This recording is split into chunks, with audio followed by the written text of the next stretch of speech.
বোকাজানৰ নাগৰিক সমিতিৰ উদ্যোগত আয়োজন কৰা হয় সজাগতা সভা। সমাজত চলি থকা অপ্ৰীতিকৰ ঘটনাসমূহক কেন্দ্ৰ কৰি আৰু এনেসমূহ কাৰ্যকলাপ বন্ধ কৰাৰ্থে বোকাজান থানা সমিতি আৰু নাগৰিক সমিতিৰ যৌথ প্ৰচেষ্টাত আয়োজন কৰা হয় সজাগতা সভা। আজিও বোকাজান নাগৰিক সমিতিৰ তত্বাৱধানত আয়োজন কৰা হয় এখন সজাগতা সভা।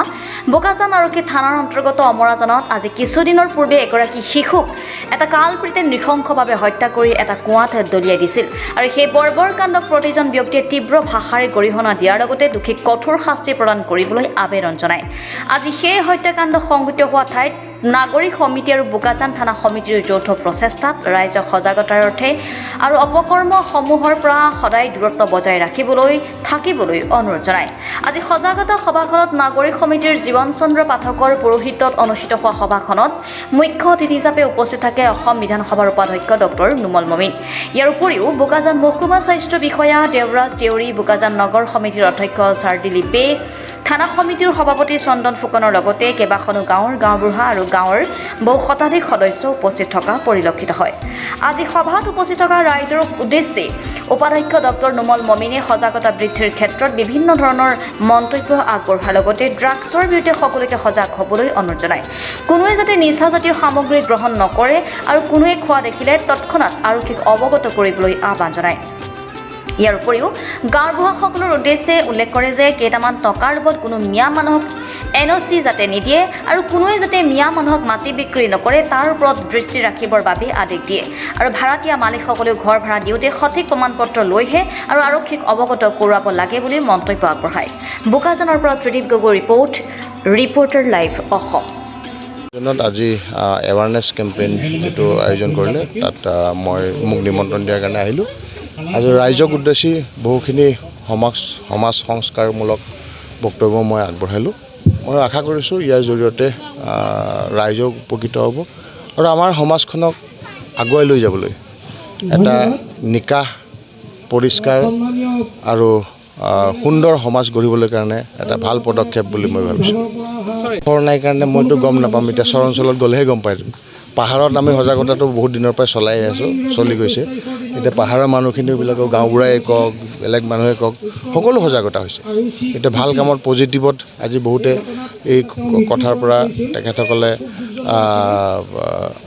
যিটো কোঅপাৰেশ্যন, সেই কোঅপাৰেশ্যনটো মই সম্পূৰ্ণৰূপে পাইছোঁ আৰু আমি আগন্তুক দিনত বোকাজানখনক এটা সংস্কাৰী সমষ্টি হিচাপে গঢ়ি তুলিব পাৰিম।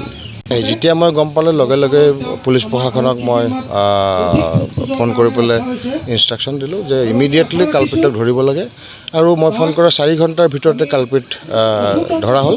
ধৰি পেলাই জেল হাজতত প্ৰেৰণ কৰা হৈছে। এতিয়া ইনভেষ্টিগেশ্যন গৈ আছে, মেডিকেল ৰিপৰ্ট আহিব, তাৰ ওপৰত ধাৰাবিলাক তাৰ ওপৰত লাগিব।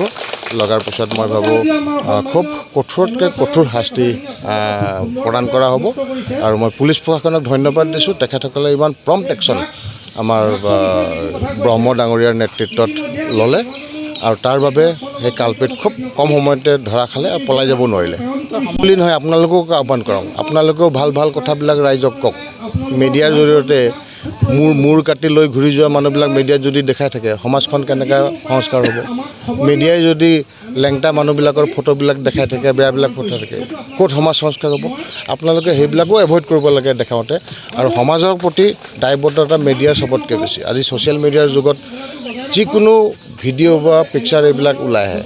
মই ভাবোঁ আমি সকলোৱে যদি মিলি পেলাই এইবিলাকৰ বিৰুদ্ধে যুঁজ কৰিব পাৰোঁ, ৰাইজক সজাগতাটো আগবঢ়াব পাৰোঁ, ড্ৰাগছৰ বিৰুদ্ধে, বেয়া কামৰ বিৰুদ্ধে, অপকৰ্মৰ বিৰুদ্ধে, ইলিগেল যিবিলাক চলি আছে। আজি যেনেকৈ মাটিৰ এনক্ৰচমেণ্টৰ ওপৰত মই কথা ক'লোঁ, এইবিলাক কথা লাহে লাহে কৈ গৈ থাকিলে আমিও কৈ থাকিব লাগিব, আপোনালোকেও নিউজত দেখাই থাকিব লাগিব। এতিয়া পজিটিভিটি এটা হ'ব। এতিয়া পজিটিভ নিউজ এটাই সমাজখনক এটা পজিটিভ দিশত আগবঢ়াই যায়। কোনোবাই যদি মূৰ কাটি নি পেলাই ঘূৰাই ফুৰাই সেইটোকে গোটেই দিনটোত দেখায়, তেতিয়াহ'লে চাইক'লজিকেলি এফেক্ট হয় মানুহক। আৰু সেইবিলাক বস্তু মই আগতেও বহুতবাৰ কৈছোঁ, TV চেনেলৰ ডিবেটতো মই কৈছোঁ যে আপোনালোকে এইটো বন্ধ কৰক। নহ'লে এবাৰ দেখালে ঠিকে আছে, কিন্তু মূৰ কাটি লৈ যোৱা মানুহ এটাক বাৰে বাৰে দেখাই থাকিলে সমাজখনৰ মানুহৰ চাইক'লজিকেলি এফেক্ট কৰে। সেই চাইক'লজিটোত আমি যদি এফেক্ট কৰি দিওঁ, সমাজখিনি লাহে লাহে বেয়া হৈ যায়। এইটো দেখি দেখি আৰু এগৰাকী ব্যক্তিকে তেনেকৈ কাম কৰিবলৈ কাৰণে আগবাঢ়ি আহে সেইটোত এনকাৰেজমেণ্টটো পায় সেইকাৰণে মই কৈছোঁ যদিও মোৰ ৱৰ্ডবিলাক অলপ ষ্ট্ৰং হৈছে কিন্তু এইটো এটা চিৰসত্য আমি একচেপ্ট কৰিবই লাগিব সকলোৰে দায়িত্ব আছে যে আমি সজাগতাৰ লগতে মানৱ জাতিটোক কেনেকুৱাকৈ আগবঢ়াই লৈ যাব পাৰোঁ হিউমেন ৰিচোৰ্চটো কেনেকুৱাকৈ আমি প্ৰমোট কৰিব পাৰিম তাৰ কাৰণে সকলোৱে কণ্ট্ৰিবিউট কৰাটো উচিত